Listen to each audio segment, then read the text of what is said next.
Hi,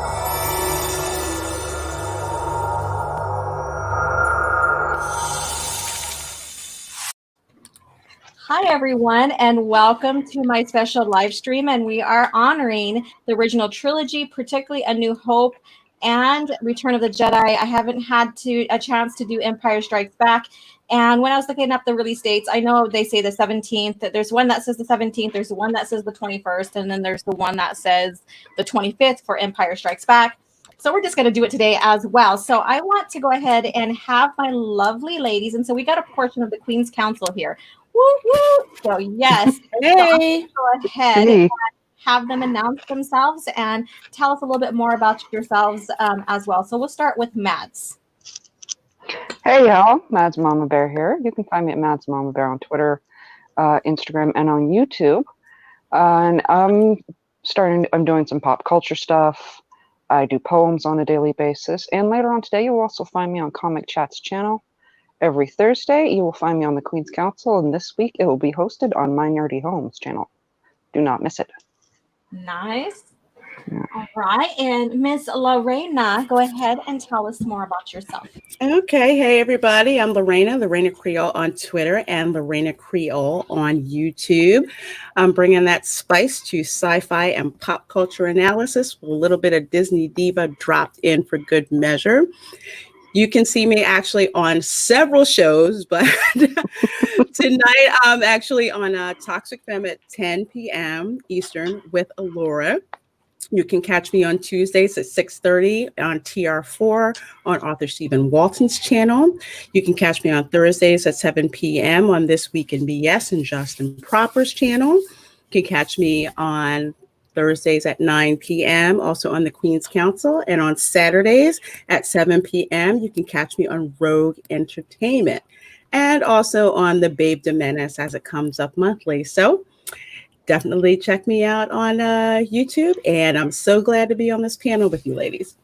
Yes, and thank you guys for being here. So I do have a few people here, so please go ahead and tweet this out. Let everybody know that I'm live. I try to do that myself. So we have CrazyEyed Jedi. I was in a crowd aching to see this in Philly at the old Eric Theater in '77. Wow, not as big.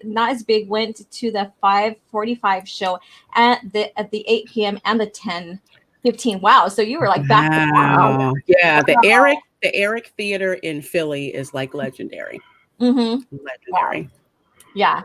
You know your geography. You've been around the States. I was gonna say you've been around, but that doesn't sound very right. You've been around, Lorena. I've been around.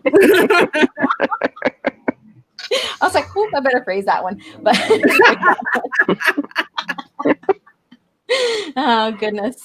All right. And so we have Matthew here. Happy 43rd birthday, Star Wars. Yes. So A New Hope. Before it was called New Hope, it was just called Star Wars.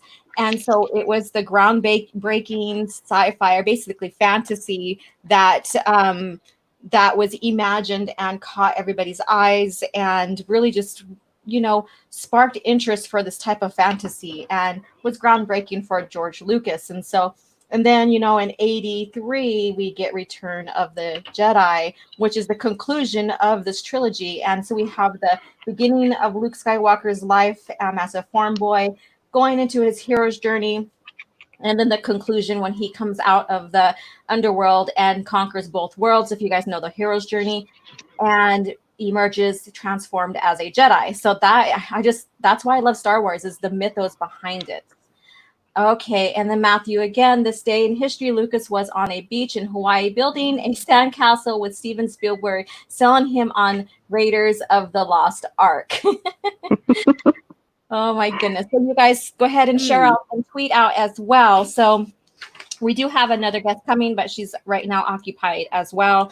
Mondays are usually busy for all of us when it comes to live streams. I try to pick a good time for people to come in and view. And if you missed it, then you catch it on the replay.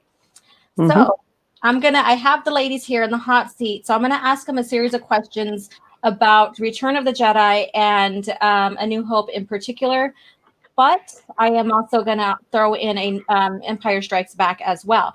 So here's the first question, ladies. When did you first see A New Hope and Return of the Jedi? And if you want to add in Empire Strikes Back, you know, and just share your memories with that, just a little tiny bit, and we'll start with Mads.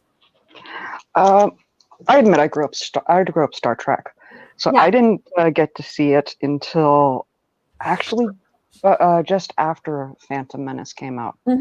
My best friend, girlfriend, whatever, she was the Star Wars fan, so that's actually how I got introduced to the whole lot of it. And no, I did love it, you know. My first love with, you know, Star Wars will always be Darth Maul, though, you know. Yeah. This is a silent danger type, right? Something about that. Oh yeah. I just took to him right away, you know. Yeah. Yes. Awesome. And you know, that's with my family. I grew up in a family that loved fantasy, sci-fi, all that. So predominantly it was Star Trek and Star Wars in my family's living room all the time. My grandmother loved Star Trek, and my aunt and them introduced me to Star Wars very, very, very early. And I fell in love with Star Wars, and my grandmother was more Star Trek. So I kind of am a little bit versed in Star Trek as well. So Lorena, when did you first see A New Hope and Return of the Jedi? And you can even add in Empire Strikes Back. Okay, so A New Hope, I really didn't. I actually saw A New Hope a little bit before The Empire Strikes Back. And the reason was my father had like this Super 8 projector and got like, I guess, this little splice of A New Hope. So I saw it kind of like disjointed out of scenes. Like I saw like the scenes from Tatooine, and of course, you know, the cantina scene, and, you know, them, you know, getting boarded and then getting sucked in with the tractor beam and all that, spliced up until about the Battle of Yavin. So in total, it was maybe about 15 minutes. But I know, right? But that, like just like a flash forward thing, you just like continuously chopping. I'm like, when did that happen? And how did they get? Okay, I guess. All right, okay. There's a 2-hour movie, so I'm missing some parts. Some parts. Yeah, I'm missing a whole lot of freaking parts, but they were the good part. They were the poignant parts. They really were, and it was enough to really get me interested in it. My parents watched both Star Wars and Star Trek. They're both those types of fans. So when Empire came out, I just remember having to wait in a really, really long line twice because we couldn't get in. And then we had to wait another 2 hours to get in. This was before digital tickets, guys. And we finally get in and we get to see it. And I was just floored with Empire, with how the story was, because you're told, you know, the good guys win and everything works out for the good guys, and everything was not working out for the good guys. It just, you know, it just wasn't. And near the end, you're like, it can't end this way. And it does. And it ends with like the craziest cliffhanger in history at that time. And I remember going back to school the next day and we're just like, did you see the Empire Strikes? We were just like floored. We were useless all day pretty much in school because that's all we flipping wanted to talk about. Yeah. And it's interesting because in English classes, they were talking about the hero's journey. And we actually had one teacher who actually likened that, you know, to Star Wars. So we're like, okay, cool. We're really interested in that. And, you know, and it was. And then A New Hope, not A New Hope, excuse me, Return of the Jedi. Return of the Jedi, I actually read the novelization first because my parents couldn't take me to the movie right away. That's when I found novelizations. So I got the novelization and read the novelization. But another cool thing is, I think in either one of the Starlog magazines or whatever, they had where you could get copies of the newspaper from Yuma, Arizona, where they were filming Return of the Jedi. So I actually got copies of that and got to read like all this behind the scenes stuff before I read the novels and before I actually saw the movie. And, you know, the hero's journey is just amazing. I mean, Mhm. I identified with Luke at the beginning, but near the end, it was more towards Han Solo. But the overall finding out that the overall journey wasn't necessarily Luke, that it was Vader or Anakin real highlight for me. Okay, good. Oh Mhm. my God, yes. I mean, it was so amazing. My first Star Wars movie, well, A New Hope was, but my first experience like at a drive-in, well, actually, it's a drive-in theater for Star Wars, was Empire Strikes Back. So we never at my age, I haven't seen A New Hope yet or regular Star Wars, and so my family got it on VHS. Yeah. And so we watched that first, and then they took us to the drive-in to go watch Empire Strikes Back, so that we were up to date on that. And that was my first experience with that. And then I caught Return of the Jedi in the theater, and we went to a late one because the lines weren't that long for the very late one. So I remember taking blankets in there. They allowed us to take blankets and stuff in there so that we could sit back and watch the movie. Yeah, so it was very, very interesting. Very interesting.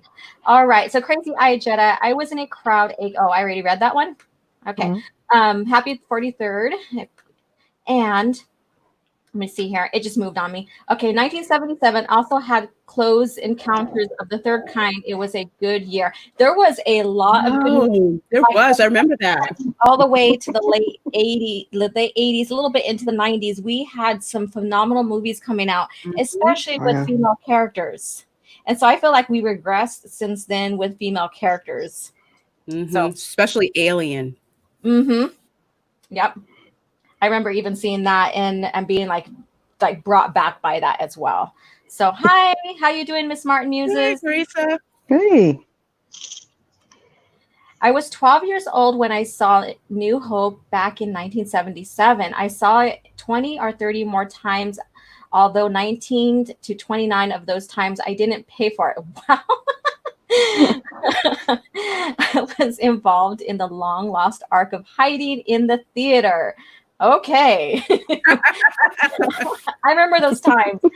And I'm going to share that too. Like we would used to, like one of us would pay while the rest of us would go around the back and they would let us in through the back door.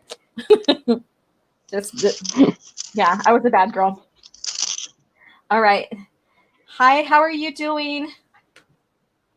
CrazyEyed saw Star Wars 26 times in A New Hope edition since I prefer the original. And that's the thing is that, there's the original and then there's a special edition, but we're not going to get into that technicality there.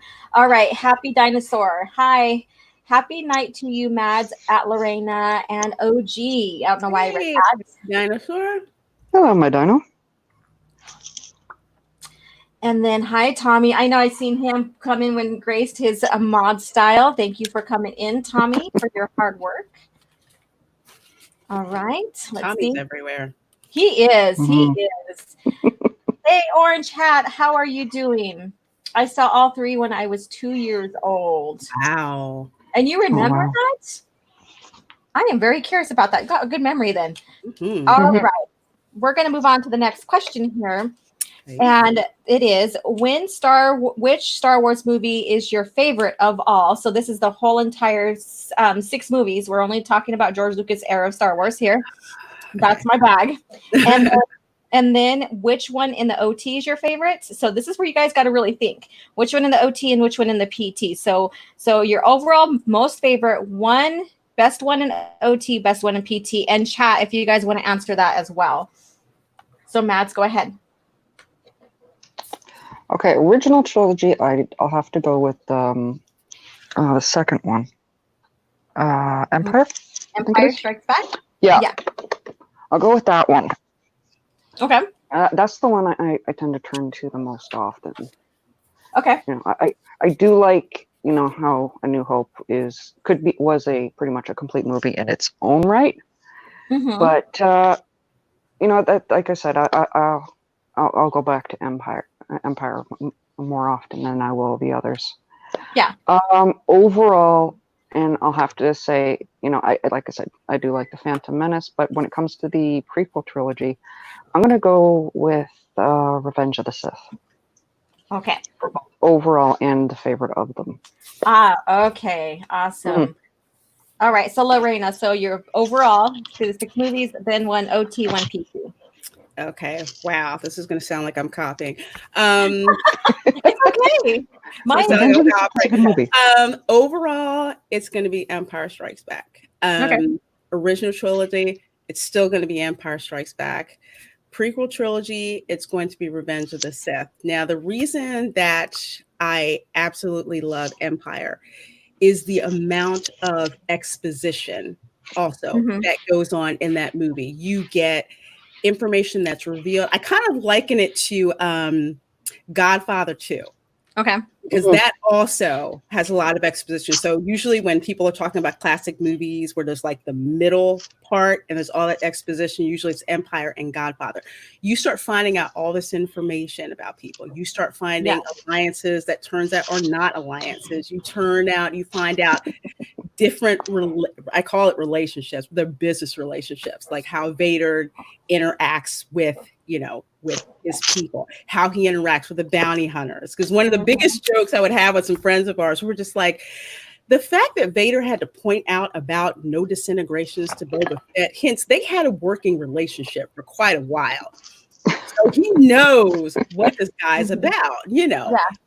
And it's just, I like I said, it's like it's something that had not been done in films before. And the fact that George Lucas not only could make a sequel that literally can stand on its own, and not only that, but feed into the third movie to the point where people were just like, I don't care what it is, I just have to see it because I have to see how it ends. And that's what spectacular storytelling is all about. Why should I care about watching? What's going to keep me watching? And what's going to make me care to stay to find out how it flipping ends, Exactly. And so I'm kind of different, maybe not with the PT. So the PT, I'll start with that, and that's Revenge of the Sith. And I love it so much because like you said, there's lots of exhibitions. I can't even talk today. My allergies are just jacked up. I was telling Mads that my nose is kind of like running right now, and it sucks. I have another live stream after this with you, darling. Yeah. And so I like Revenge of the Sith because we get to see Anakin's transformation into Vader and exactly everything that happens with that. We get to see the dramatic fight scene between him and his master, and just the overall like tension and emotion in that. It just is heart-catching, heart-wrenching. And so for the OT, it is Return of the Jedi for the same context, because we get to see the conclusion of Luke's hero's journey, his transformation, and we get to see exactly how Anakin is redeemed. And so there's a lot of emotional weight too within that for me as well.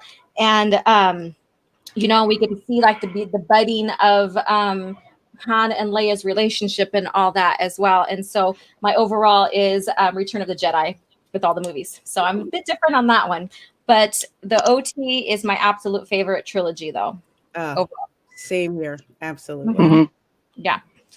Overall. So let's go ahead and see. I think we have more. We have about 17 in the chat. So you guys go ahead and press that like button and share it up on Twitter and Facebook if you have Facebook, and just let people know we are here. And I have these beautiful ladies in the hot seat with me today. So I usually don't do live streams during the daytime. Mine's more, I have a schedule. So I am happy to have you guys here with me. So we're going to go on to the next question. Who is your favorite OT character and why? So Mads, we'll go with you. I'm going to go with Leia on that one. I liked her. She's that strong female, doesn't take crud, Yeah. I know so many people say Han and Luke and all of that, but you guys know me. I'm drawn to like the Michelle Pfeiffer Catwoman and all of that. The strong females, and that's really why I felt I fell for her like right away. Yeah, like even the first words out of her mouth, "Aren't you a little short to be a stormtrooper?" No. Yeah, her sassiness. I mean, George written her character so beautifully. Absolutely. And she resonated with everybody, even if she wasn't your favorite character of the OT. She still resonated with you because we got someone that was feisty, someone that could hold her own, but someone still wasn't afraid to be rescued. Yeah. All of that, and that is amazing. So we have Mr. Abu Nas here. Hello, and how are you? Hey, So finally here to hang out and show my love and respect to you three awesome, beautiful ladies. Thank you so much. Wonderful. And Good to then see you. Stephen Saucedo is here as well. Hey, Stephen. hey. Yes, and then I think I skipped someone else, but if you're here, you know, and I forgot to introduce you to everybody here, then I'm sorry. We do have Artistic Lego Films. Thank you for coming in as well. Hello. Empire is the better made movie of the OT, but Return of the Jedi is one that is watched the most and had the most impact for me as a child. Yes. Mm. And like it's like Lorena stated, and I agree with this, is that Empire Strikes Back was a sequel. Basically at the time it was a sequel to the Star Wars movie, and it had a cliffhanger, and so that cliffhangers weren't that well, you know, known back in the time, you know, so everybody was kind of taken back, like, we want to know what's happening and why could they just leave us in suspense kind of deal. Mhm. And but I think George was brilliant with that. Very much brilliant with that. Absolutely. All right, so who was your OT, or who is your favorite OT character and why, Lorena? Oh, my favorite OT character is going to be Darth Look Vader. at that. I am so Look at freaking jealous. Look at that. I'm gonna get one. I'm getting that now. She showed that Oh to my me gosh. earlier, and I was like, what? I That saw is it and I was so like, beautiful. shut up and take my money. Take my money. Exactly. Oh my gosh. But yes, I'm going to say Darth Vader. And he Mhm. wasn't at first. At Okay. first, the character that I was really drawn to, and this was from A New Hope, was Leia. She was Yeah. a woman. She was kick-ass. She was a princess. And I just absolutely loved her character. It just seemed like she seemed to be on the ball, always about solutions, just, you know, she was an awesome character. But the more I saw about Vader, I wanted to know his motivation. Mhm. And when they would talk about, you know, fear, being in the dark side. And when I was seeing these movies, like one of the biggest fears that I had was I was going to college. No one in my family had ever been to college. I was the first person to go.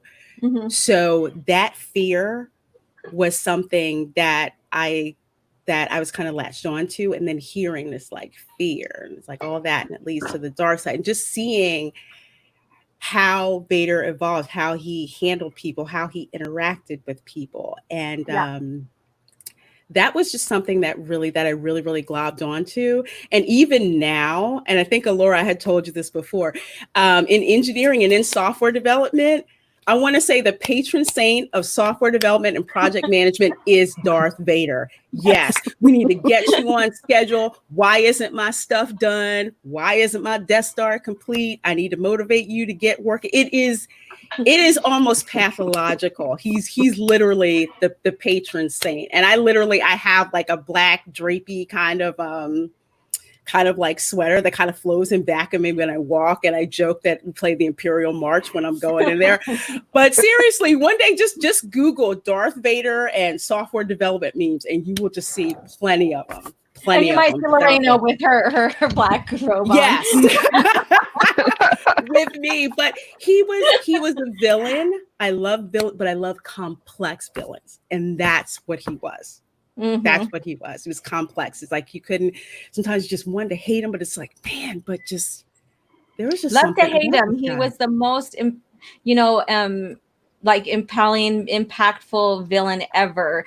I mean, he put the fear into everybody, no matter who you are. When you first see it, he comes out and he's this dark cloaked figure, and he just, when his walk just exudes like terror. I know. And business. It does. Like in Empire Strikes Back, because I remember sitting in the theater when Lando's like, you know, I've come to a deal that hopefully would keep the Empire going forever. And that door goes up and you see Vader. I swear to God, I started screaming. Because that's just the impact. I'm like, oh, did I really come out and say it? But I did just that. You just literally felt that fear just come up, and it's just like that's villain power right there. Look at it right here. Bam, Darth Vader had to go to that.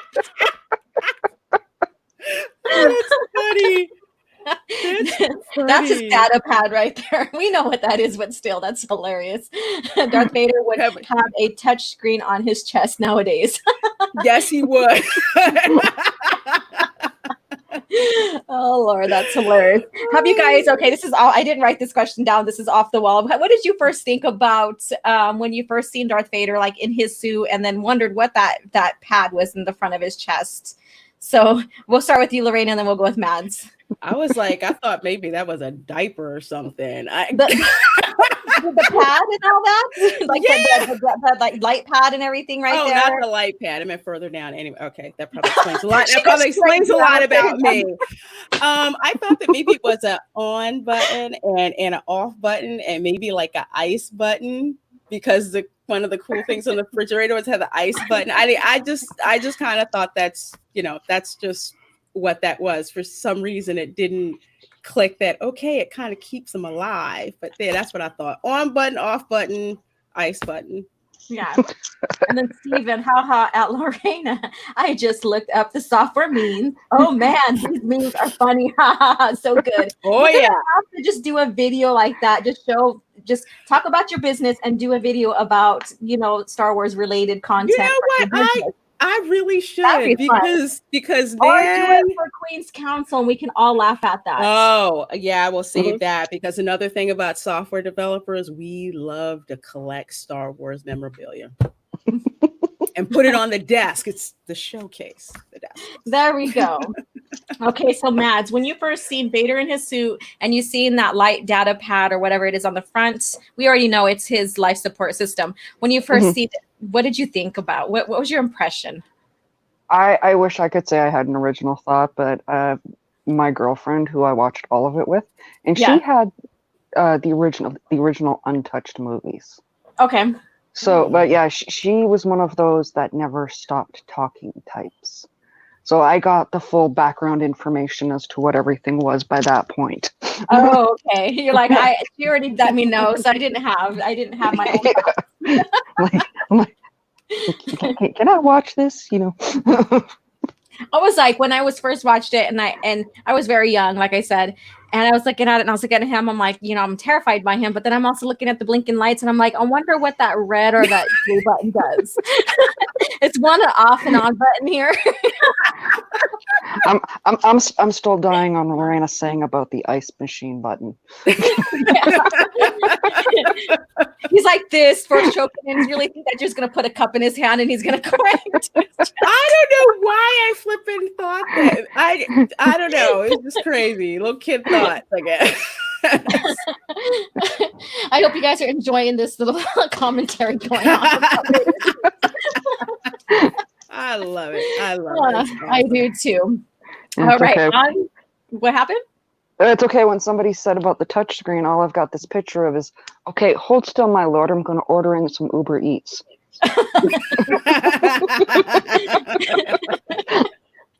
Oh my god. Let me see what Soul Assassin says, and then we'll go on to the next question here. Red for heat and blue for cool. It's an AC unit on his chest.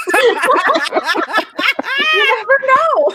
You don't. I don't think they've ever really explained that.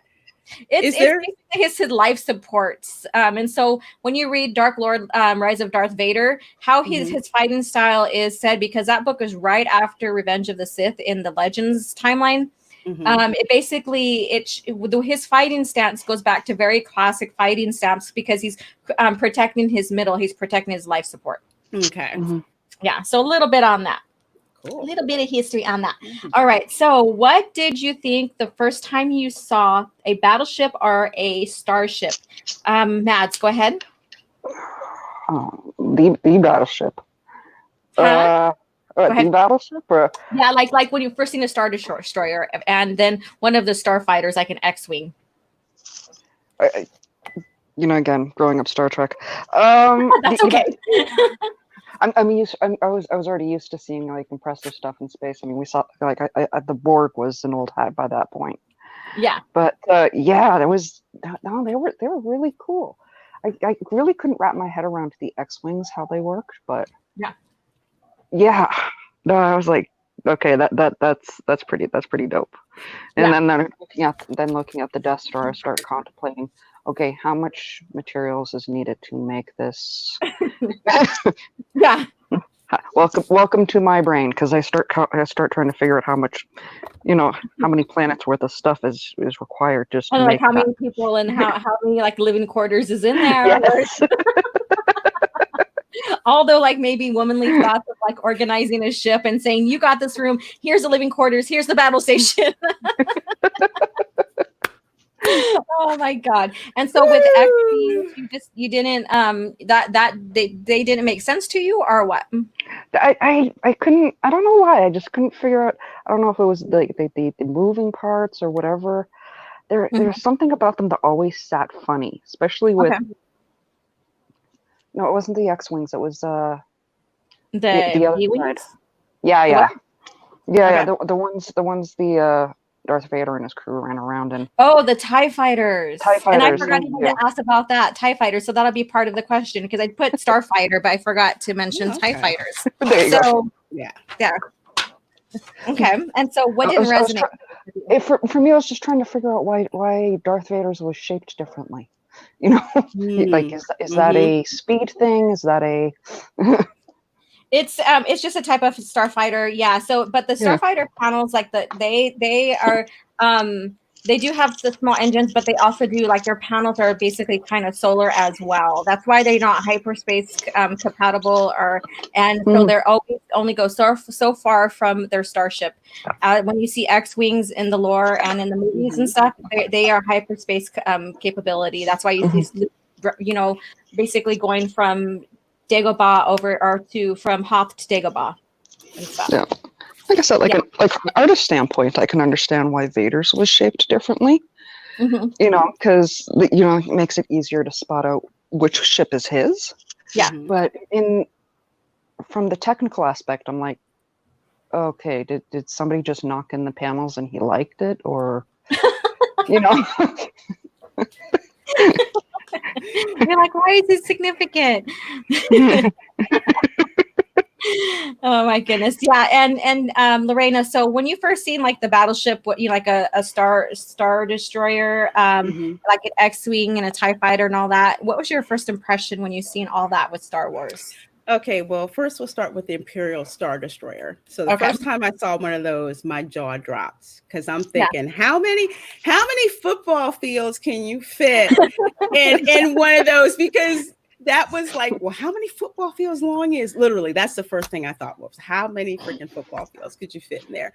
The X-wings, I just thought were really cool, and it's like, in my little pre-engineer scientist brain, in junior high school, I'm like, well, what the heck makes it fly, and what kind of fuel do they have, and how fast can it bank, and how does it compare to a TIE fighter? And the TIE fighters, they were really cool. I just love the sound that the TIE fighters made, because call it strange, but for some reason it reminds me of the Cylons in Battlestar Galactica. So I automatically, just the metallic kind of sound that it made. And I just thought those sounded so cool going through space. It's like TIE fighters, love them. They were so cool. They have like that commanding sound, and they sound kind of terrifying as well. They do, and especially with their design, because another thing was talking about the design of Star Wars ships and everything. In that one episode of The Mandalorian where Moff Gideon, his ship lands, all the engineers like me lost our freaking minds. How that ship, like just how it landed and how the wingspan collapsed. It was just freaking cool. It was just absolutely cool. It was absolutely cool. Nice. All right, so we have Mr. Dystopian. Hello, how are you doing, darling? They jumped into hyperspace and Rise of Skywalker. It was stupid. And so he's talking about the TIE fighters. Yes. They were never, there's no explanation for that either as of now, unless I'm missing it. And if you guys have an explanation, please share it in the comments so I know. Because I haven't really delve into the Disney portion of the battleships and starfighters and stuff and what they're changing with it. Like I said, I have not seen the Rise of Palpatine, and I cannot hit play on Disney Plus to watch it. Yeah. No, thank you. And thank God we're not talking about that right now. We are talking about the golden age of Star Wars. Exactly. My apologies.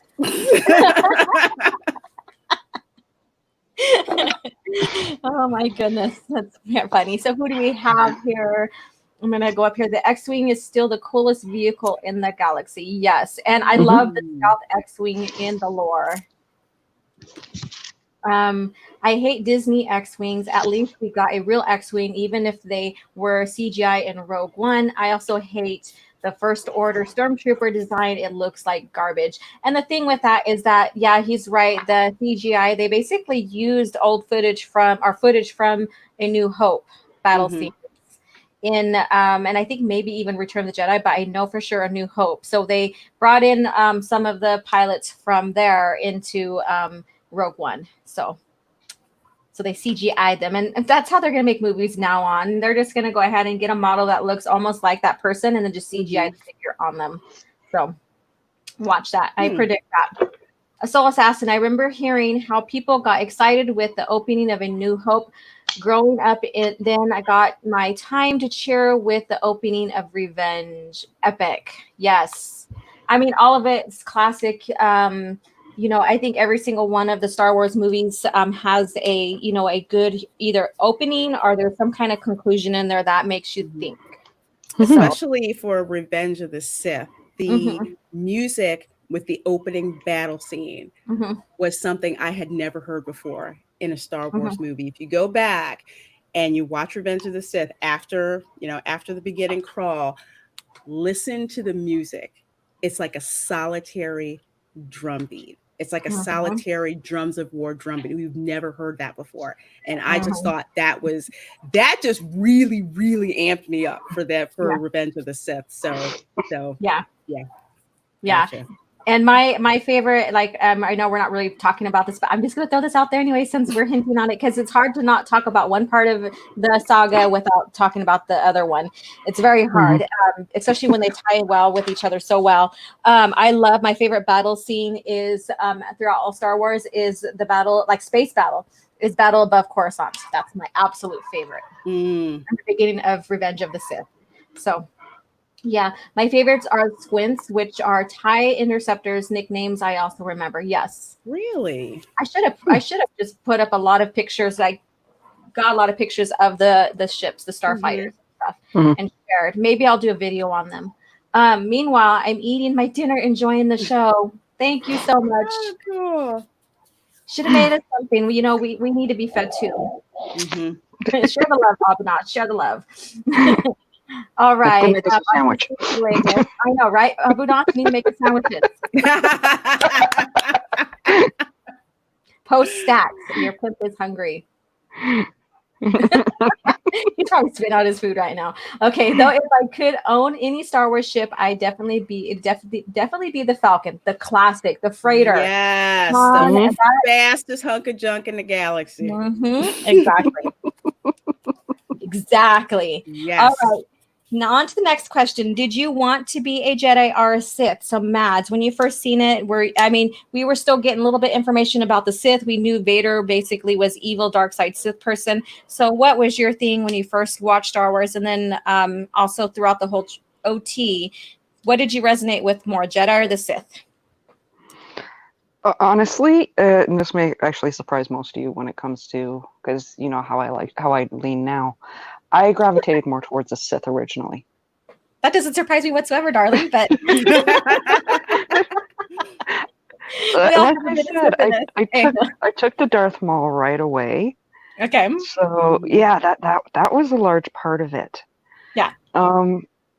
Like now it's, something like that is just not who I am. But yeah. I was happy to be like a Darth Maul in training, I do that. At least you don't fall out of your chair. We won't ever forget that. No, I'm never gonna let him forget that. None of us will. All right, so Love you, Lorena, I probably know your answer as well, especially with the interview you did with me on Yes. Sith. So go ahead and tell me, who do you resonate with more, Jedi or Sith? Okay, so when the OT first came out, I was all in for the Jedi, but at the back of my mind, thinking, well, why are the Sith so bad? I'm not getting any answers. All I'm hearing is basically, you don't want to go there. You don't want to go down that path. And I'm like, but why? What is it about that? Because if it was enough to seduce Anakin, we didn't know him as Anakin at the time, as Darth Vader. What's the big deal? And then when the prequels came out, that's when I started drifting more towards the Sith. It's like I'm on the edge of that, but I definitely lean towards more Sith. And again, joking as to the type of job I have, they're just like, yeah, you're a Sith. You use those Sith powers. We've seen you use them. Yeah. But that's kind of like the journey that I took, because I was like, I know the Jedi are the good guys, but there's something about the Sith and you're not getting me answers. And because you're not giving me answers, I want to find out those answers. And the prequel trilogy basically gave me those They sealed the deal for you. Yes. Sealed the deal for you. You're like, oh, Sith, I'm it. I want She's like, I want power. I want power. I want to be in control. I want that Force lightning. Yes, that's right. Your red saber and your Force lightning. Yes. Red saber in one hand, Force lightning in the other. There you go. Or no, the Force whip. Yes, the Force whip. The Force whip. Yep, we already made that, and I think I'll do a drawing of you like that. Ooh. Oh, I can't wait. So can't wait. It'd be one of my digital drawings I might add to my list of fun stuff to do. Nice. Yeah. Cool. All right. So for me, I'm more on the Jedi side. I've always been more on the Jedi side. But my thing is with the OT, what got me into the EU is not Revenge of the Sith, but it was Return of the Jedi, because I wanted to know more about Luke Skywalker and how because he transformed into a Jedi, he became a Jedi. I wanted to learn more about him and how he now is going to be a Jedi, how he's going to share his knowledge, and is he going to create a new Jedi Order, and which he did. So I was fascinated with his arc. And so basically in the whole entire saga, Luke Skywalker has always been my favorite, then Vader, second, hands down. And so I wanted to know more about him. And for me, a Jedi I would like to be is during his era when the new Jedi Order was created, because he kind of fixed some of the stigmas with the Jedi code, like attachment. He's like, attachment is not about, marrying and loving someone. Attachment is like not be able to be yourself if you lose them and stuff. And so I resonated with that more than anything else. So me more, but I do understand the call of the dark side. It's like it's easy pathway. It's the easy and quick way. And you know what sealed it? Just that scene in Revenge of the Sith in the opera, and the Emperor is just talking to him. I'm just like, I'm freaking done. Amen. With Ray Park suiting back up, give it time. The dark side will be suiting. What will be getting me back to? Just like, and I was just like, I was a putty in Palpatine's hands during that time. Yep. Oh my goodness, that's hilarious. I love it. All right. So did you want to be, I already did that one. I didn't cross it out because I was just too into this conversation. All right.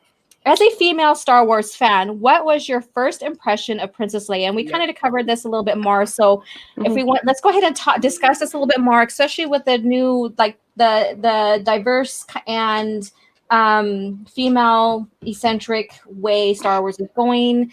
Not in a so positive way either. So Mads, go ahead and elaborate and expand a little bit more on here as a female Star Wars fan, and there's all levels, even if you're a very casual fan, you're still going to have opinion stuff about it. Yeah. What is your first impression of Princess Leia as a female Star Wars fan? And then also seeing everything that's happening today, how does that make you feel? Well, like I said, originally fell in love with her because she was sassy. She was the princess we had not seen before.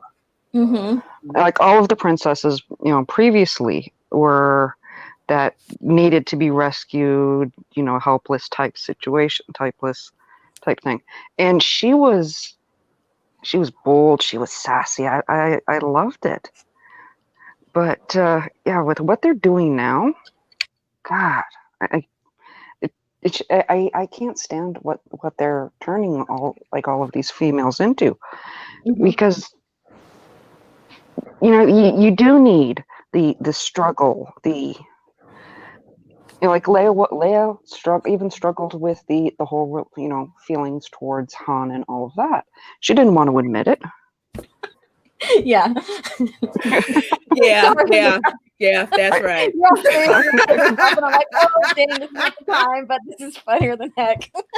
What? Oh, that's good. Okay, artistic Lego films. Jedi in the sheets and Sith are Jedi in the streets, Sith in the sheets. Yep. All right, so go on. I know you were kind of serious about that.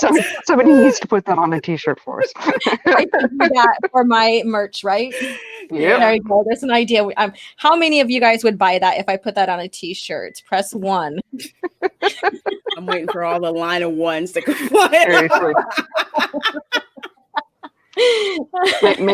Maybe put it with a Twi'lek or something, Yeah, Twilight or Jedi Twilight. Oh yeah, Darth Talon, and then Ayla Secura. There we go. There you go. There you go. Yeah, we got one's going. Oh, here we go. Here we go. There we go. Jedi on the streets, Sith in the sheets. There we go. Well, it looks like I have a new t-shirt idea. I love it. I didn't choose the Sith, the life. This Sith life. That's good too. You guys are giving me all kinds of fun ideas. This is awesome. Soul Assassin. Cool. He's like, this is lightning one. Like.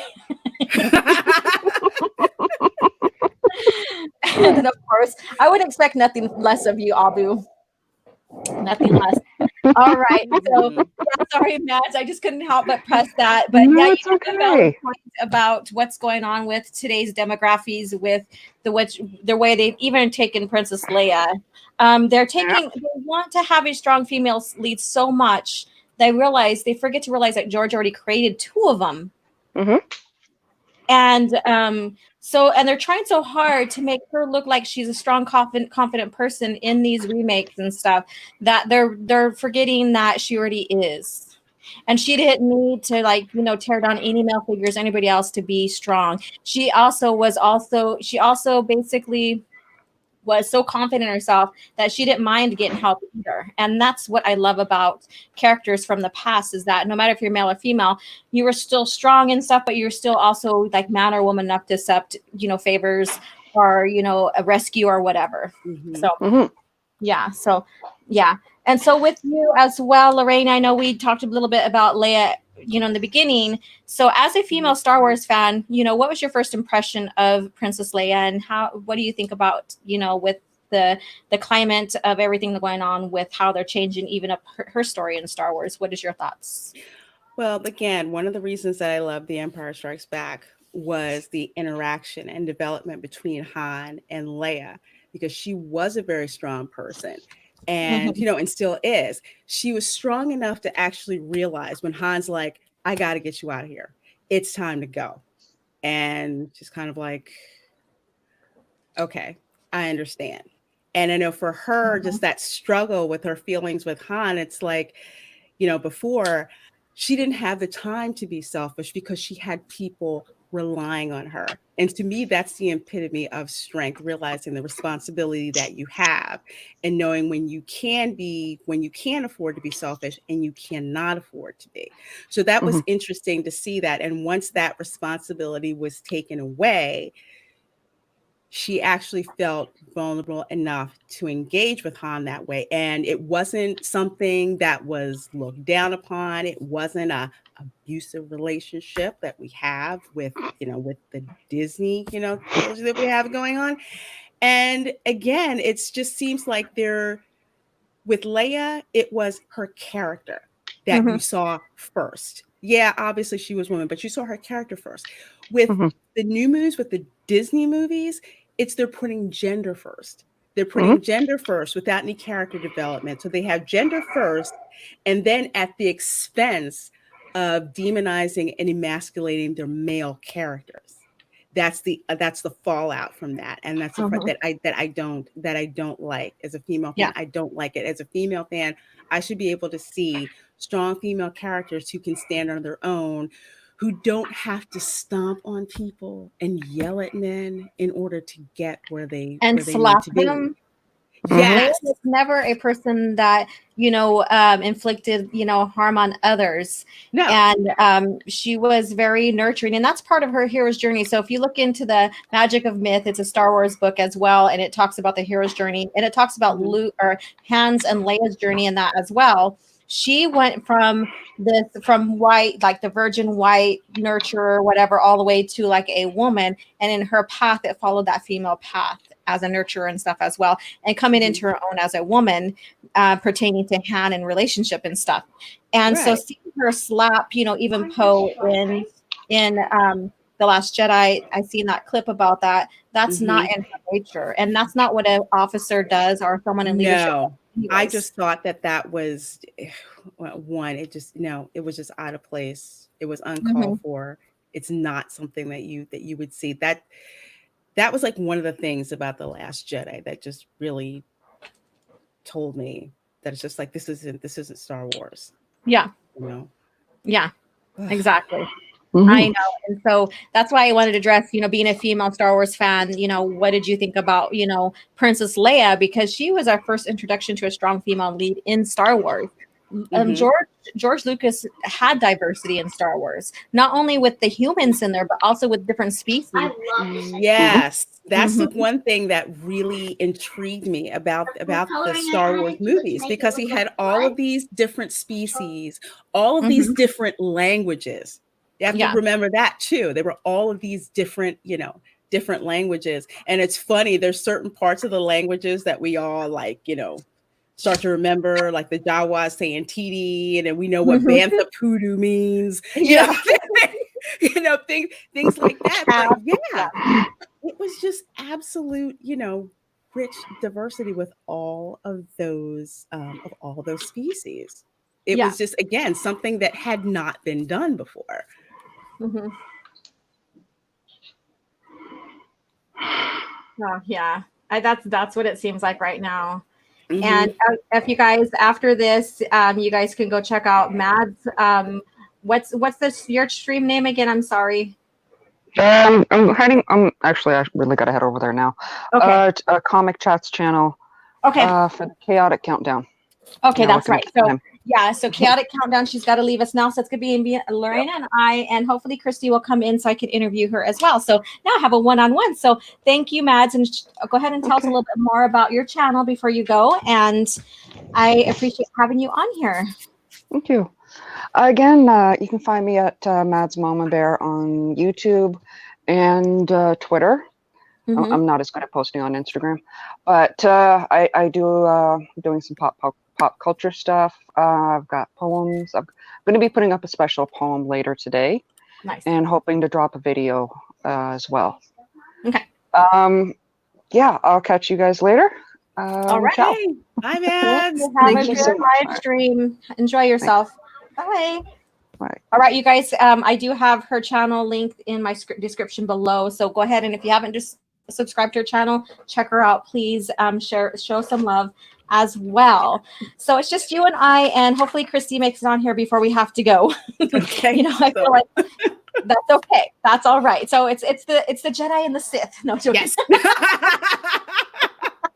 I don't have my I dark don't know. palette makeup on, so I know that was amazing. I came in looking all rugged and stuff because I was in yoga teacher training and stuff. So, all right. So, Bone, the original trilogy might be the best trilogy ever, and the Disney trilogy might be the worst ever. This is quite an accomplishment. Did you notice that George is, because he's the original creator, he's the one who was the brilliance and the mastermind behind Star Wars. So, even with the PT, I love the PT.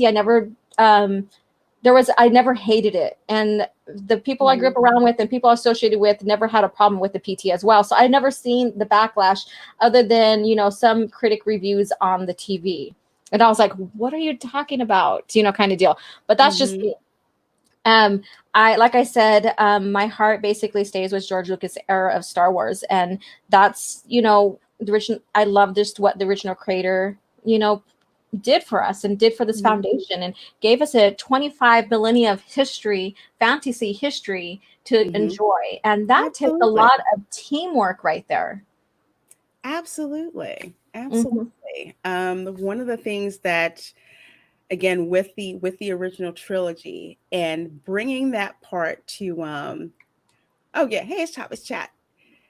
Yeah, he did, but the way films are made, just with, and I talk about like science and technology, especially for kids like me who are looking at careers of like science and engineering, seeing Star Wars like blew our minds and made us just learn more and think more and use it's amazing, just parts of Star Wars, just using that in engineering. I mean, that's like, it's just like amazing just how much that just fires up the imagination to that, which is why, and I got to go on my Disney riff here, which is why it's so disappointing what Disney did with Star Wars. Because remember, way back, the first collaboration between George Lucas and Disney was with the Star Tours ride. And that was the first dynamic simulator ride. And that made you feel like you were in the story. And that's one of the things that I loved about that. Made you feel like you were in it. You felt like part of the story. Once they dumped you out, you felt like you were in some store in Tatooine, literally, because it's called Tatooine Traders.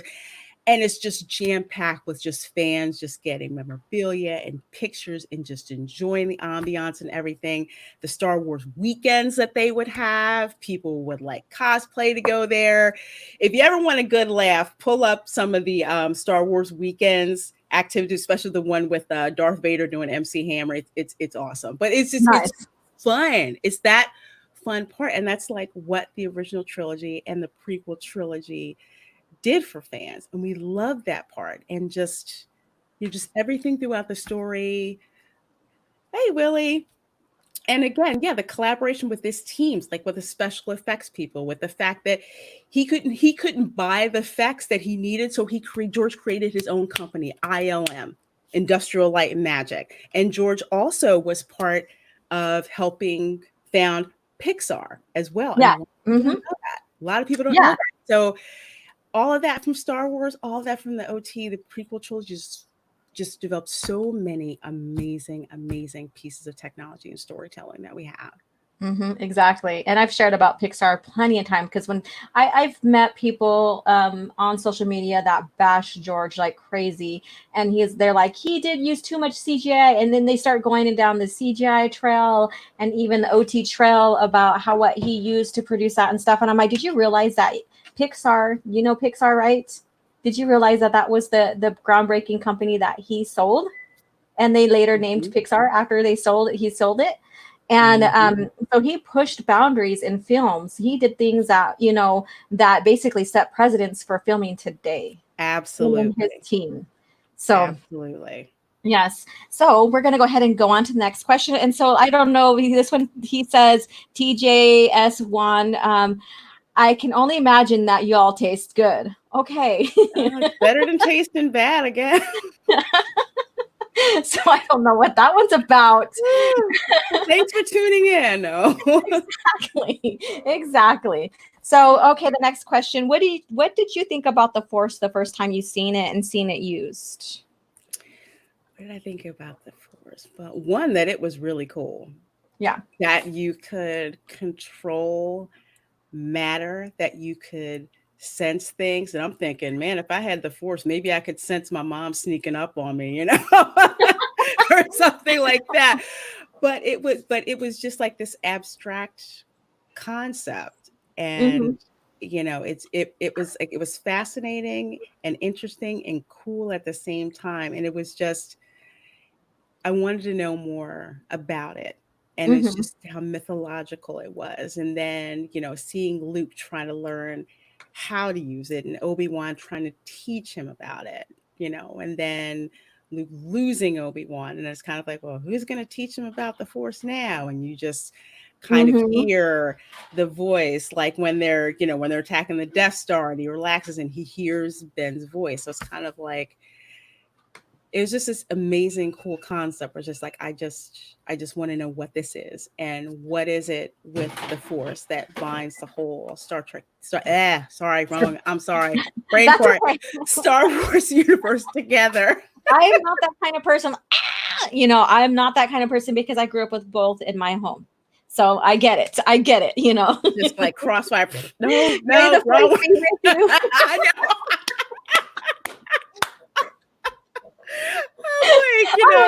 Make you laugh. Data R2D2.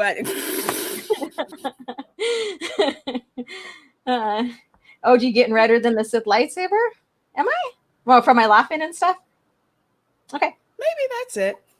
Maybe. Maybe. I don't know. All right. And for me, when I first seen the Force use, I like you said, you were like awed by it. You're like, oh, and that's pretty neat. I if I concentrate hard enough, I think I can make something move. Yeah. Or whatever.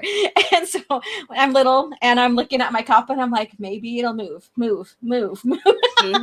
Because I got so involved with it. And then, Mm-hmm. you also see it used as an intuition. So you're like, I wonder if I can, like you said, I wonder if I can sense my mom coming.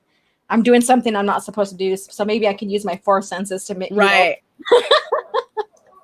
OG, I don't know if you ever saw it was a Super Bowl commercial and it was for Volkswagen. Yeah. And it was called Little Darth Vader. And he's walking around the house trying to get the Force to get the dog to move, to like stop his mom and do all this stuff.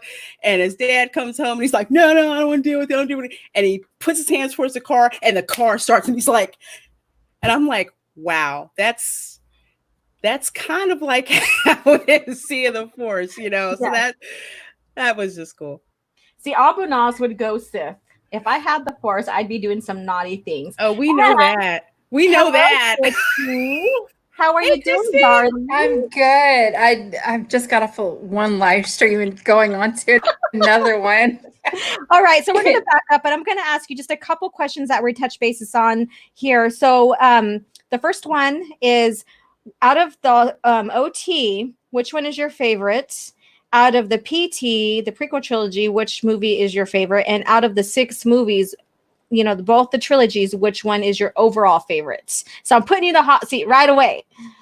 Go. And you got to remember, my Star Wars knowledge is not as vast as you two. That's so okay. The original movies. trilogy, Mm-hmm. the original trilogies, the first movie, Star Wars, is my favorite. Okay. That's the one that started it all. Okay. The prequels, I'm partial to Episode 6, Revenge of the Sith. Okay. I really like that movie. Okay. And then overall, out of the whole 6, which one is your most absolute, like, must go-to favorites? But yeah, they'll be like, why do you guys have to do that to me? Why do you have to ask me that? Because I want to say the first one. Yeah. But I mean, damn. Because that's what started it. I would say episode 1. That's the one that started everything. Oh, you mean episode 4? Episode 4, yeah, sorry. I'm like, episode 1, that is sorry.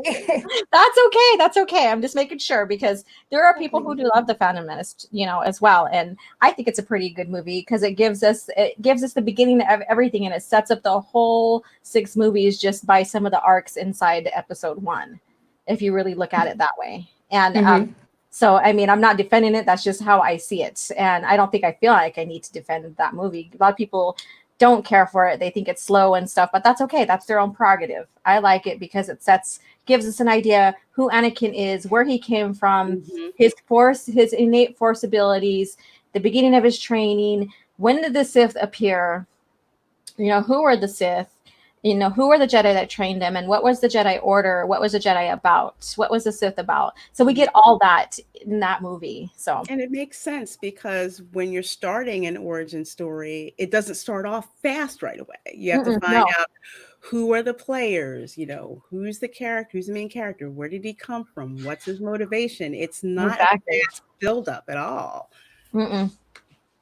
But a lot of people that like Star Wars nowadays, they like the fights. They like the fight scenes. They like the duels. They want something flashy, something beautiful on screen. They want the action, but and so that's where the story suffers because they don't really necessarily look at the story more than the action scenes and stuff as well. That's what I'm finding.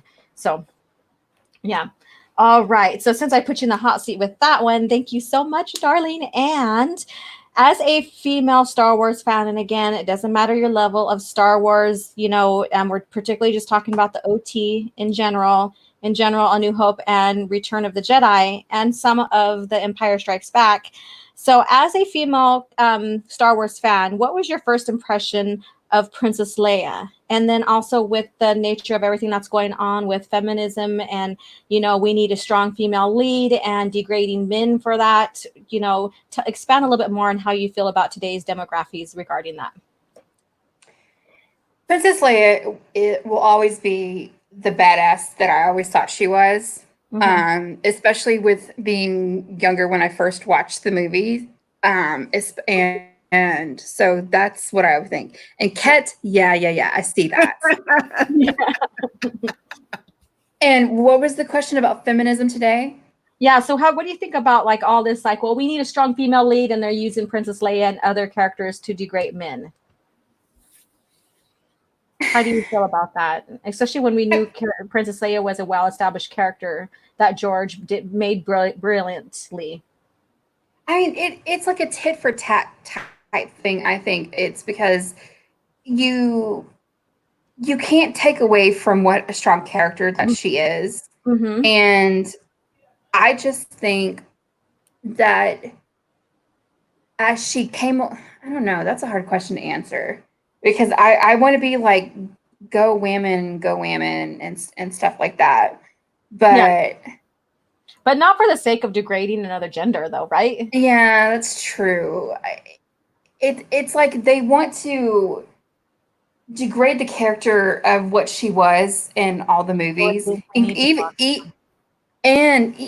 if you want to include the Disney trilogy too, I mean, say what you will, she wasn't around here skimping around in outfits, and even the other women in the Disney trilogy, I don't think.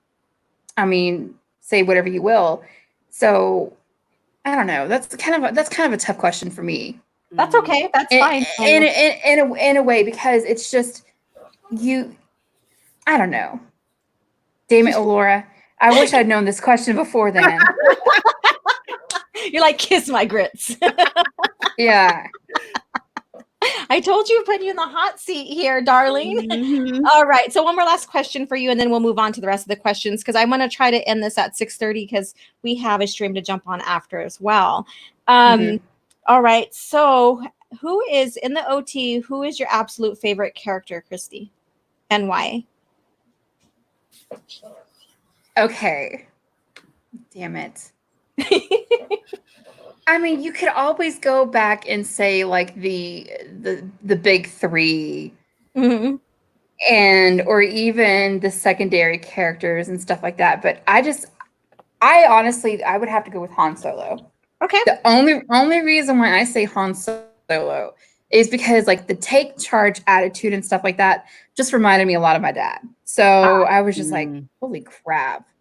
And so the type of person who didn't have a responsibility, who was carefree, didn't have a thing in the world, but eventually, I don't want to say sobered up, but matured and ended up falling in love. I mean, obviously life doesn't happen like that, but it's cool to see that. Okay. That's So. fair enough. I mean, I that. think we all had our own different answers on that. And Mhm. of course, Lorena, hers is Vader, or is Vader. Mhm. And did you ever share your story with her about Vader and work and all that? I don't know if I did or not, but it thanks to Alora, it's probably going to be my next Queen's Council stream. Yes. Put her on Since the spot. yes, Oh boy, so a whole lot. You got to hear. Since I work in software development, it's all about Darth Vader. There are so many memes out there about Darth Vader and people who work in software development, like make sure projects are on time. Where's my stuff? Why are you at my meeting? I mean, it's just he's like iconic in that particular industry. And like I was telling Laura, I have a black sweater that kind of like floats in the back. So when I go to meetings, I hear the Imperial March playing as I go. And some of my coworkers are like, "You have Sith powers. We know it. You have Sith powers." Oh, that's damn. That's actually really good. I should think about doing that. That's not a bad idea, especially because like work wise, absolutely. I would have to say work wise, Darth Vader would be my favorite character. It just because some of the crap that you have to put up with people, I'm just like, Excuses. Get the fuck out of here. Yes, I know. Lorena loves her some bad boys. Yes, I do. Han was a lot like Indiana Jones. He was making it up on the fly and pretending to be a know-it-all, or at least that is how I see it after Solo, a Star Wars story. Interesting. I never really got into a Solo. I don't, for me, and again, this is just where I prefer to be in George Lucas era. So my Solo story is the Solo trilogy in the EU, which the Solo story does a bad rendition of that. So as a EU person, Legends person, and you want to learn more about Han Solo and how he doesn't get his name from an Imperial. His name was basically a well-known name on Corellia. So they take away his lineage from him as well in the Disney Star Wars. So to me, that's a tragedy in itself. So, but we're not going there because I'm gonna get pissed all over again. Yeah. I'm like hard to see the dark side right now. I need to come back and center myself. Yeah, so come back, Alora, come back to the light side. All right, so let's move on here. So what is your favorite scene in A New Hope and Return of the Jedi? And I'll go ahead and start with you, Lorena. So in A New Hope, what scene resonated with you? And Return of the Jedi, what scene resonated with you? Let's see. In A New Hope, I would have to say the attack on the Death Star.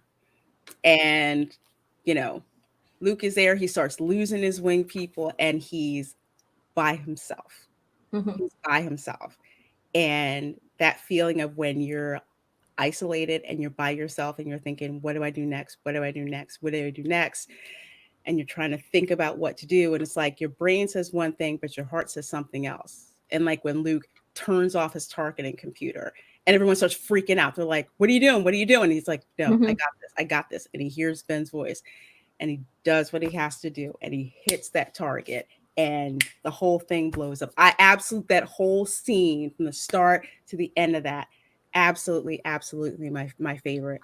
The second one is Han shooting first in the cantina scene. That's the other one. So I got two there. And let's see, you said for what was the other one? I got a short. And for Return of the Jedi. Return of the Jedi.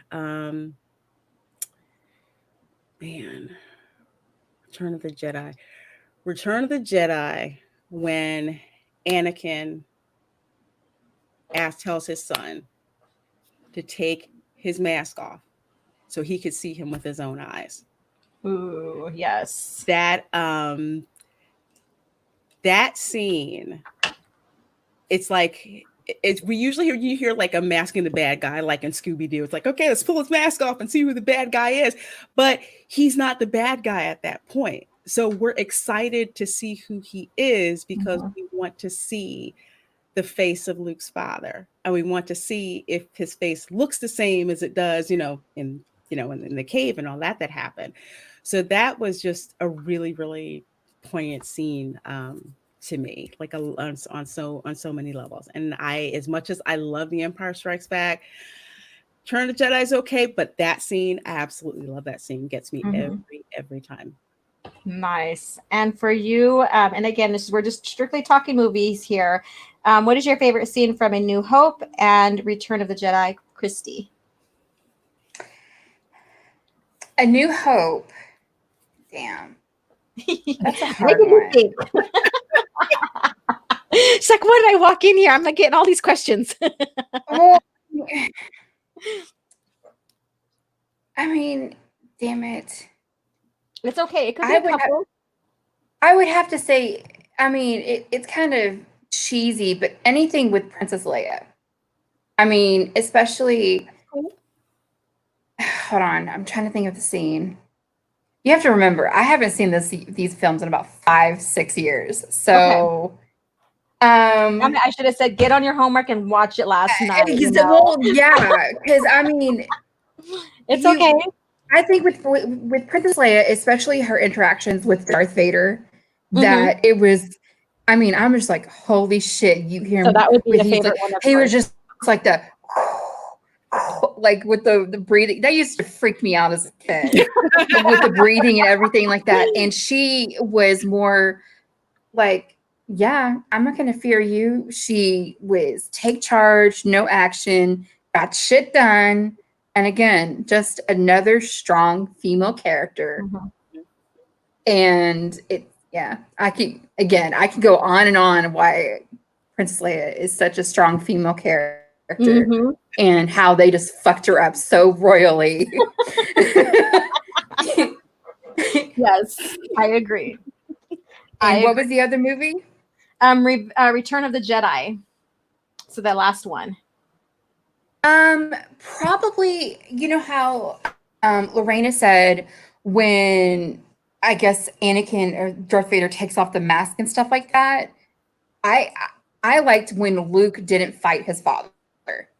That was the scene. You saw that they were Palpatine was it Palpatine? Yeah, it was Palpatine was pushing him to the dark side to kill him, but he knew he had that moment of hesitancy, but he knew if he did that would push him to the edge, and he chose that. So I was just like, you go, boy. Love that. So that's my favorite scene.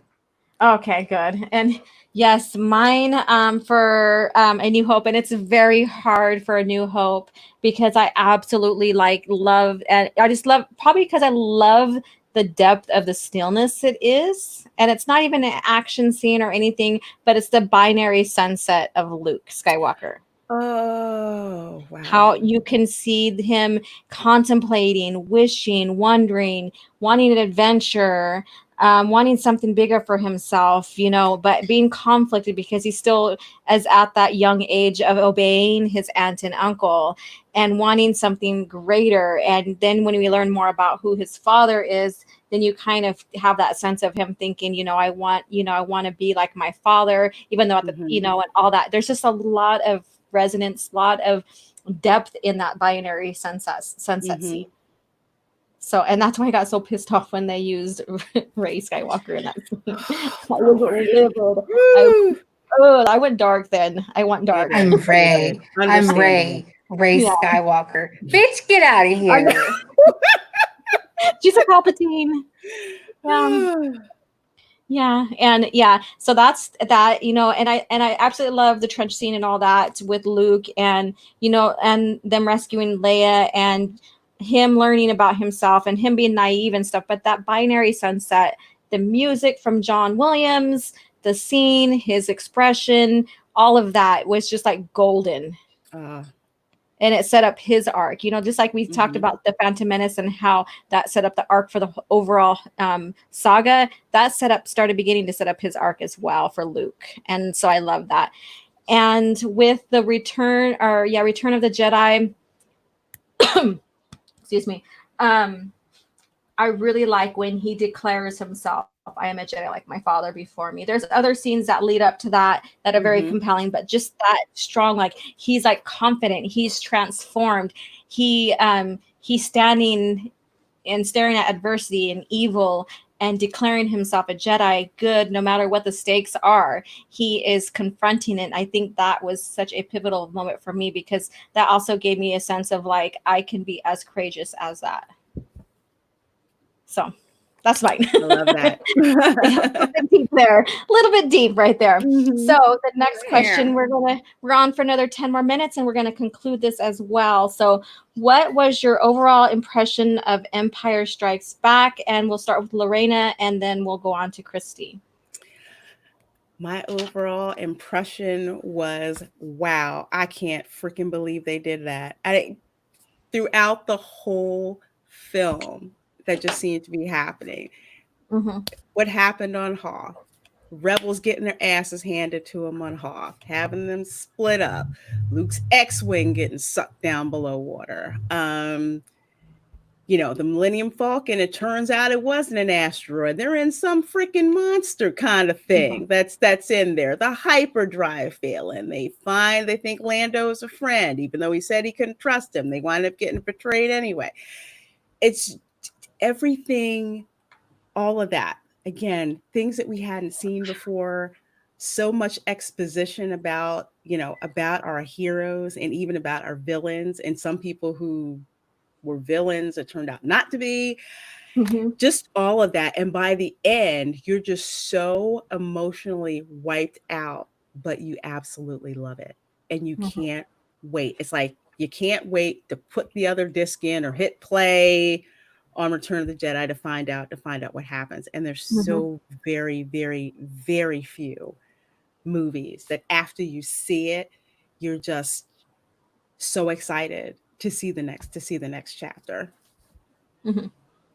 All right. And so with you, Christy, what was your impression of Empire Strikes Back? We already know everybody's favorite movies here, but what is your impression when you first seen, or how did it make you feel when you first seen Empire Strikes Back?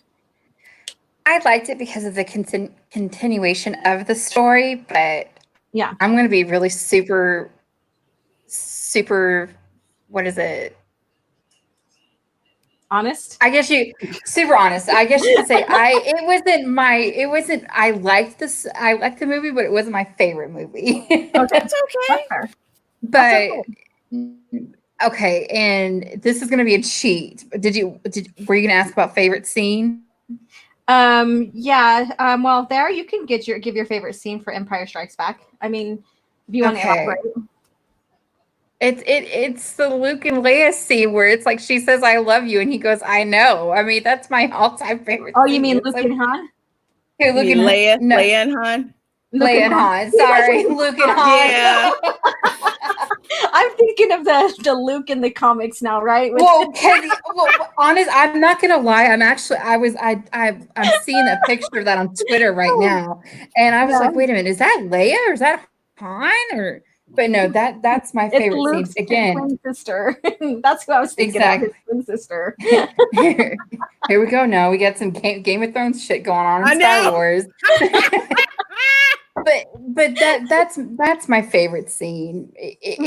It's not something that's it's really popular, especially among normies. And again, I'm more of a normie-ish type thing when it comes to Star Wars. But it's just you could tell in his eyes. Shut up, y'all. No, I did that. That's me. I said Luke and Han. You said. Oh, I thought I said Luke and Han. No, I did. That's why I'm kind of like. Huh? That's her looking all crazy. She gave me crazy eyes. She's like, "What's wrong with you, Laura? What have you been doing?" Well, because you could tell in his eyes he wanted to say it. And and he didn't. And when I can't say it now because everybody this I'm not gonna be teased because I can't believe I said that. That's hilarious. You know somebody's gonna clip that, right? Exactly. Yeah, probably don't know her shit. You don't know her shit. She said Luke and Han. That's a parody. That's a parody. Okay. Yeah, That's a parody. that's some fanfic we won't talk about. Yeah. And you probably could actually find something like that, but yeah, we won't touch that with anything. I can't do it anymore. I can't think anymore. I was wondering if I was gonna have a big screw up on my own live stream. Well, here you go, ladies and gents. Well, because how she said it, I thought I said Han and Luke, and I was just, I should have said yes. You said it. I should have just gave you the blame. But I'm not that way. I'm not that way. Oh my god. Oh god. I'm gonna have to touch up my makeup a little bit before we go on. Yeah. All right. All right. Next question. Favorite saber fight scene. It could be out of the OT only. So just thinking about, and I know there's only 2 movies, The Empire Strikes Back and Return of the Jedi, in the OT that really had a saber scene, unless you want to count Vader and Obi-Wan's. So which one is your favorite in the OT, Lorena? In the OT, it's gotta be the one on Bespin. Gotta be the one on Bespin. That was we've been anticipating that since the end of A New Hope and waiting for Luke to go through all this training just so we could see that fight. And it was just the start where he's just telling him, where Vader tells him, but you are not a Jedi yet. And it's just like, oh, it's on now. So absolutely love that scene. Love it. Okay. All right. So with you, Christy, what is your favorite saber scene in the OT? You're making me think someone. I like this in Vertical Horizons, Luke. But Exactly. Han, I know.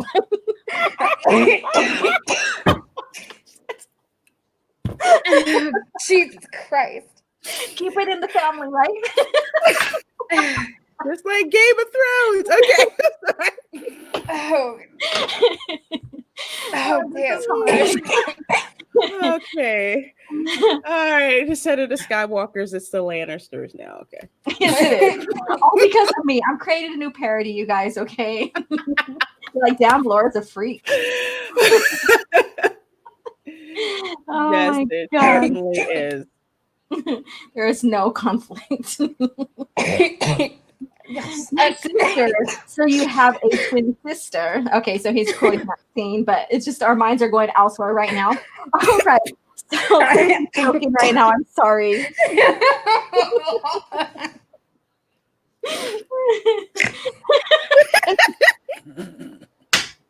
Okay, people, come back now. Come back for the image. Okay. I'm trying not to have my mascara run. Jesus Christ, my eyes are watering right now. Oh man. Oh, goodness Okay. gracious. What was the question?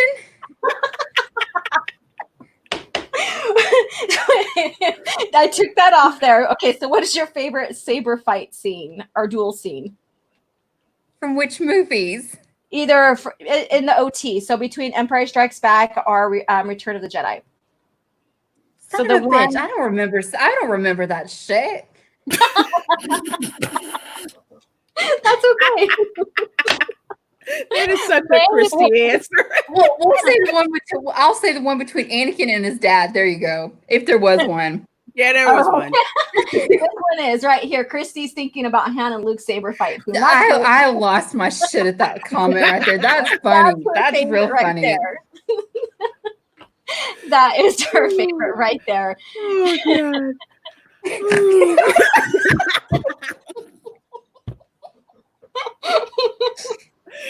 Your source is mine. You know when Christy snorts. Yes. Yep, that was a snort, all right. This is what happens when we have Queen Council on, or at least half of us here.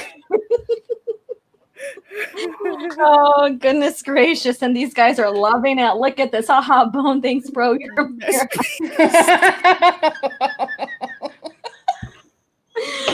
Okay. So breathe. All right. Let's come back, you guys. Let's come back to reality now. Yeah. All right. Very last question. And this is the most important one.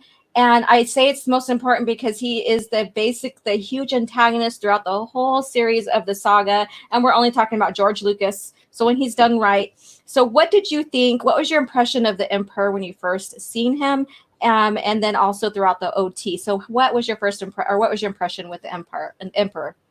So Lorena, go ahead and go first.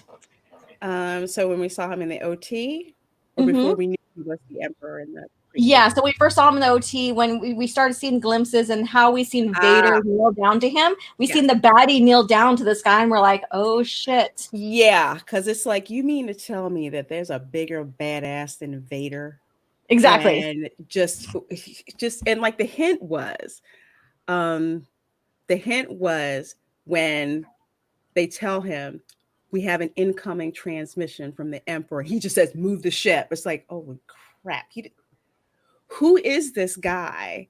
And I like that you saw glimpses of who the Emperor was, and he was kind of nebulous and just kind of like a talking head, kind of like, the Wizard of Oz. And then when you saw him, it's just like, this old decrepit dude, how much evil do you have to have in order to have that type of presence? Because just the gravitas of his presence, I guess part was the actor and part was the writing. Just even when he showed up, even his guards looked different. His guards were all red. Had never seen that before. They were all red, and just how he's moving and how Vader is just subservient when he's talking to him.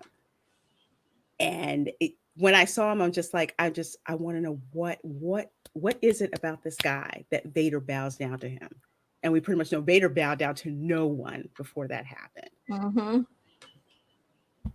So that's I was just astounded. And then when dude came out with Force Lightning, I'm like, oh, dang it. That's kind of like the last surprise, the villain, when you think you finally got him, he's got one more trick up his sleeve, and that was it. And I'm just like, where did he get that kind of power? Yeah.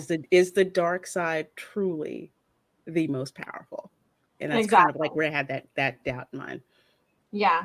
So Christy, so what did you think about when you first seen the Emperor and seeing his progression in the OT and Vader kneeling down to him? What was your impression? It freaked me to have. I almost cursed again. It freaked me the fuck out. Because when you see, like Lorena said, when you see Vader is a scary looking mofo. Okay. And I don't remember the line, but something to the extent of where Vader says, I'm not as forgiving as him, or something to that effect. Yes. I don't forgive, or how I was like, damn, you forgive? Right? He's like, with his force choke, I'm not forgiving as him. And we're like, well, if he's not as forgiving, what the hell does the Emperor do then? Right? Yeah. But especially that. And I know we're just talking about the OT right now, or just with the Emperor, but I already see him as the big bad, or you see him as the baddie in the OT. And but I like the progression in the PT. Yeah. So I like the Emperor. I like seeing his progression, it showing from someone who is the quote unquote concerned leader to the reveal of the big baddie. Yeah. So, yeah. And I think George Lucas did it brilliantly, how he just made, just gave us these little hints here, building the story up, building these characters up. And just when we think we knew them, bam, we have something new, and we're like, oh shit. So I think George was brilliant with that kind of framing when he did with his characters. No matter how big or small the characters were, we knew that they had a significant arc pertaining to one of the bigger characters. And that's story building. That is beautiful, brilliant story building. So let's go ahead and start concluding this. It's a little bit after 6:30 now. So again, everybody in chat, I thank you guys so much for 6:30 my time. For Alora. Yeah, 6:30. I'm still early here, but we got we have Toxic Femme to be on here in an hour. So anyways, so thank you again, chat, for coming and just sharing the appreciation for the OT, particularly A New Hope and Revenge, or I keep on saying Revenge. I should just go watch the damn movie later. And I think I'm craving on watching that or something. And go ahead, Lorena, go ahead and tell us where you can find us one more time, and her channel's in the description below. And I believe Tommy's still here, so go ahead and start linking that as well. So take it away. Cool. So, hi everyone. I'm Reina Creole on Twitter, and Reina Creole here on YouTube. I bring that spice to sci-fi and pop culture analysis with a little Disney diva thrown in. You could find me on a bunch of shows tonight at 10 p.m. Eastern on Toxic Femme with my girl Laura. And you can also find me on Tuesdays at 6:30 for TR4 on Arthur Stephen Walton's channel. Thursdays at 7 p.m. on This Week in BS on Justin Proper's channel, 9 p.m. on the Queen's Council, which I believe is on my Nerdy Homes channel. Also on Saturday at 7 p.m. for Rogue Entertainment. And every month or so, you can catch me on the Babe the Menace. So give me a call, follow on Twitter, or a sub here on YouTube if you're so inclined. And thank you so much for coming. And thanks, Alora, for having us. Thank you. This was fun, especially towards the end. Yeah. All right. And Christy she came and bam, we just like all lost all control. It's Christy's fault. She put that in. Yeah. It normally is my fault, apparently. We'll blame you, darling. So tell us where we can find you at, Christy. So, of course, Tommy is putting the links in the chat before I can, because I started with Lorena's Twitter. I was like, screw it, Tommy's already doing it. So my channel is According to Christy. I changed the Twitter handle, like it's Accord to Christy. I think Tommy will put it again. Tommy's one of the best mods.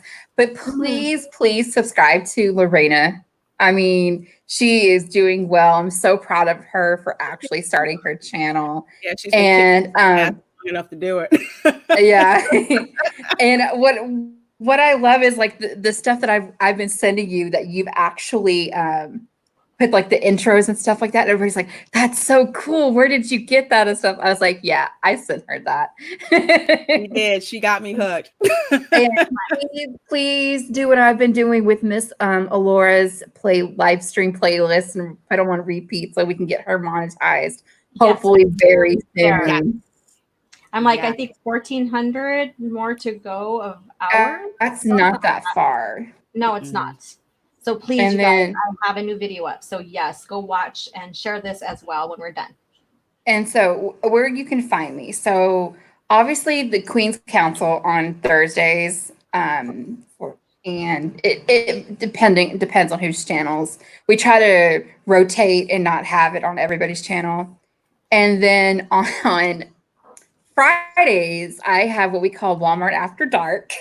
Where we literally go on people Walmarts, and it's an amazing, it's fun. My live stream got pulled for a little bit last Friday. Yeah, and of course it's back up now. And then on Saturday afternoons, we're doing like the top 10 movies. Right now, we just did 1980, and this coming Saturday we're doing 1981. That's with Steve, Tom from Midnight's Edge, Script Doctor, Teresa, and I'm missing a person. I know it's an awesome stream, you guys. Definitely.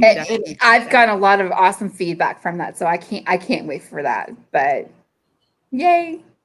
Awesome. All right. So again, thank you guys for coming, and please check us out on Toxic Femme. And again, you can find me on Queen's Council, Toxic Femme, Babe the Menace as well. So thank you guys for coming.